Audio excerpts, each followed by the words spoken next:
Salam. Pembacaan terambil dalam kitab Roma pasal 5 ayat 6 sampai 11. Dua perikop hasil pembenaran. Karena waktu itu masih lemah, Kristus telah mati untuk orang-orang durhaka pada waktu yang ditentukan oleh Kristus. Sebab tidak mudah seorang mau mati untuk yang benar, tetapi mungkin untuk orang yang baik yang berani mati.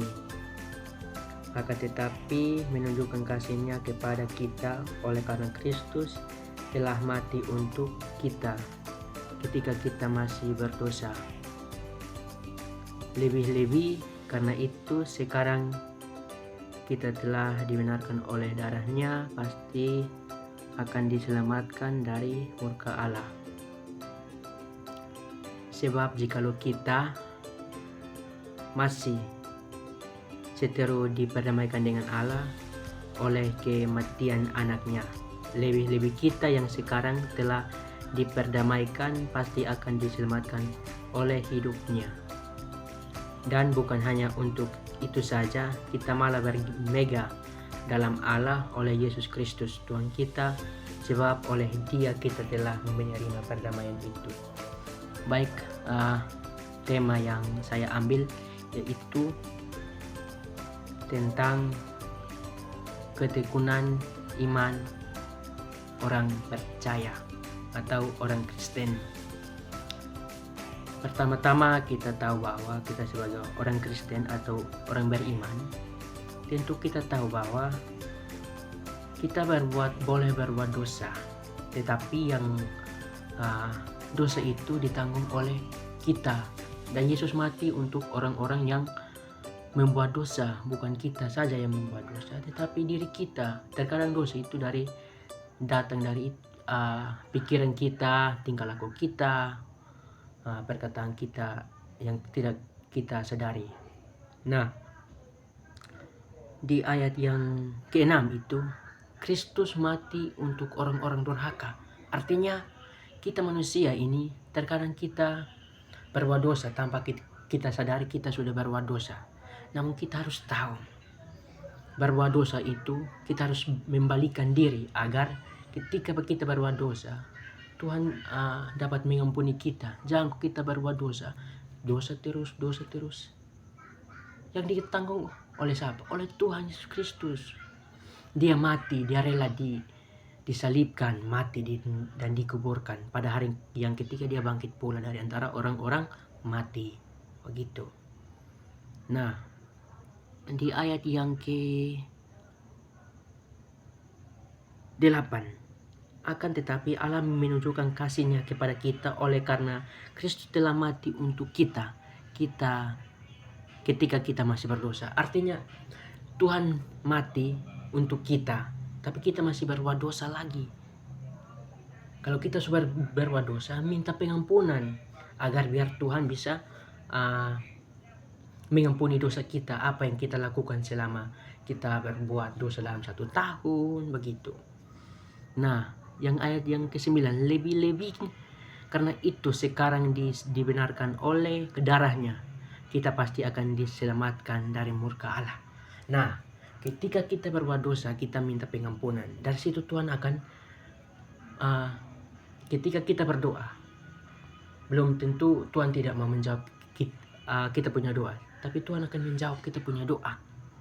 Artinya kita harus berbuat dosa, tetapi harus minta pengampunan agar kita diselamatkan oleh kebenaran atau oleh Tuhan Yesus Kristus kita.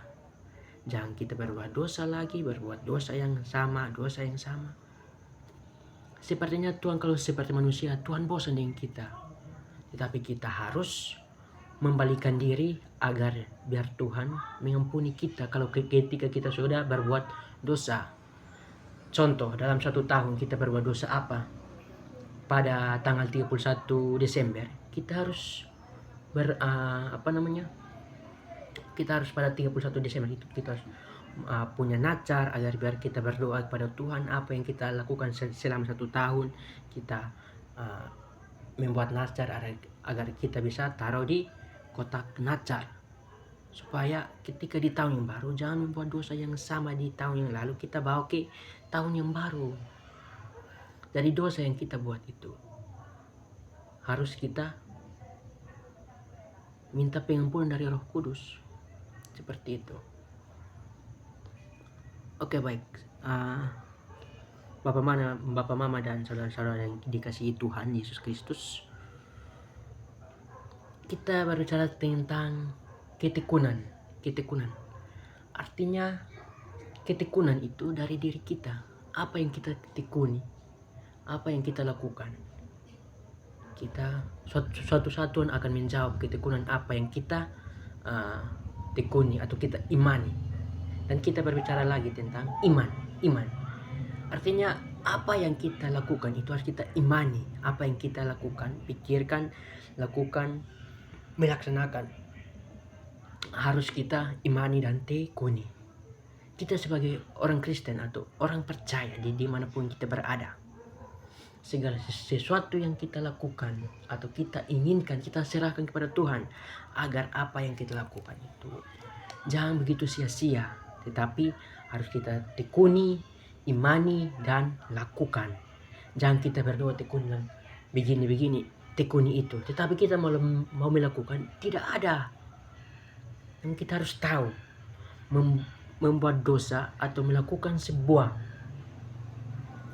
ketekunan iman sebagai orang Kristen, kita harus lakukan itu. Jangan kita harus membuat dosa lagi. Tuhan bosan dengan kita.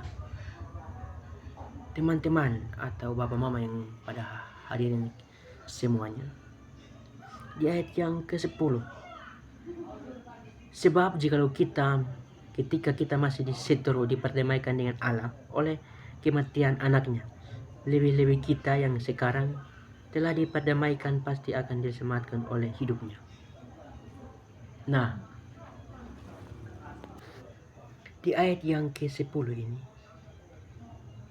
dia mengatakan lebih-lebih kita yang sekarang telah diperdamaikan pasti akan diselamatkan oleh hidupnya.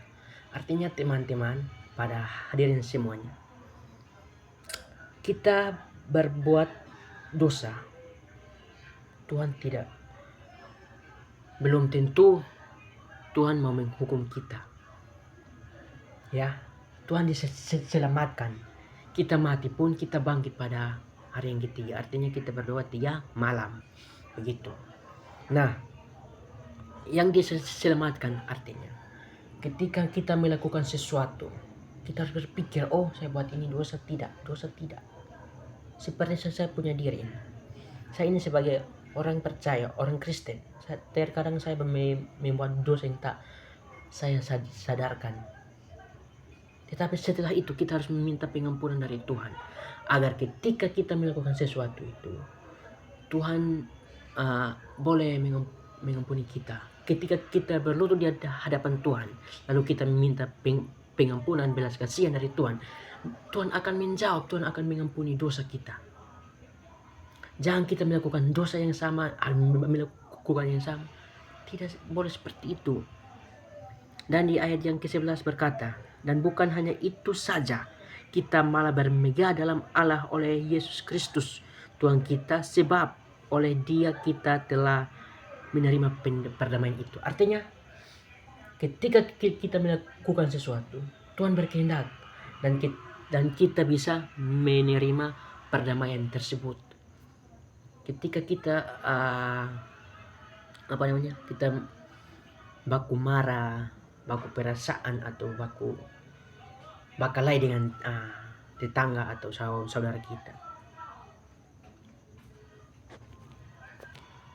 Tuhan akan melakukan yang namanya suatu mujizat agar kita diperdamaikan kembali, disatukan dan diperdamaikan oleh Tuhan Yesus Kristus.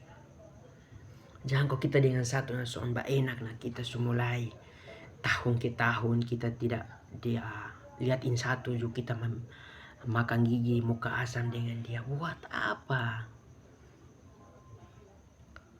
Ketika kita kalau dengan teman sedekat kita. Contoh kita anak kos, lu dengan tetangga kos tidak baku enak, sedangkan kau punya keluarga, kau punya orang tua jauh. Belum tentu kau susah itu telepon kau punya orang tua di sana, kau punya keluarga. Pasti kau punya teman kos, minta bantuan, pasti dia bantu. Tetapi terkadang kita membuat orang itu lebih membuat teman itu kadang sakit hati. Tetapi kita harus membuat cara bagaimana agar kita bisa berdamai dengan dia, apapun masalahnya. Kita harus cari cara agar kita bisa berdamai dengan kita punya saudara, sahabat, teman, begitu. Namanya kita orang Kristen atau kita sebagai orang percaya, belum tentu kita jauh dari yang namanya dosa. Kita pasti berbuat dosa terus. Tapi kita harus sadari, kita harus berbuat dosa itu tidak baik. Tapi kita namanya kan manusia yang tidak sempurna, jadi kita anggap saja kita melakukan hal itu, kita anggap benar, tetapi belum tentu. Teman-teman, bapak mama pada hadirin semuanya, kita harus tahu bagaimana kita melakukan sesuatu itu. Kita harus dengan ketekunan. Teman-teman, kita perlu tahu bahwa segala sesuatu yang kita lakukan itu harus dengan tekun iman kita sebagai orang percaya. Oke, baik. Tema yang pada malam hari ini yang membuat saya sangat tertekan atau sangat mengapa saya mengambil tema tersebut, karena membuat saya sebagai orang Kristen itu harus punya iman yang utuh, ketekunan. Ketika apa yang saya lakukan harus saya tekuni, imani, dan bisa terjadi begitu. Baik, mungkin renungan singkat dari saya. Sekian dan terima kasih. Salam, selamat malam.